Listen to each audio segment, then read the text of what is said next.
Josh Smith with GottaBeMobile.com. I'm here checking out some really cool new accessories from Griffin. This is the PowerBlock, and what's great about this is it can charge your Apple Watch, and it'll put it in nightstand mode, and then it also has a wireless charger, so this really seals the deal, has everything you need for your nightstand or to put on your desk, and it's really compact. Forget about air power. You have everything you need right here, and it's $80. It's shipping by the end of Q1, and they have some other cool things. They have this nice charger right here, and then they have this wireless charging pad that can stand up, and it can also fold down. And one of the other things we love about this is you're able to use it because it has two different pads, so you can use it in landscape mode to charge while you're watching something as well.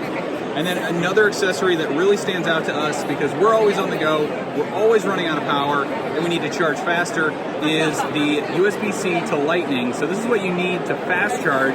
Previously, you had to buy it from Apple. They sold it in one color, one style, and that was all you got.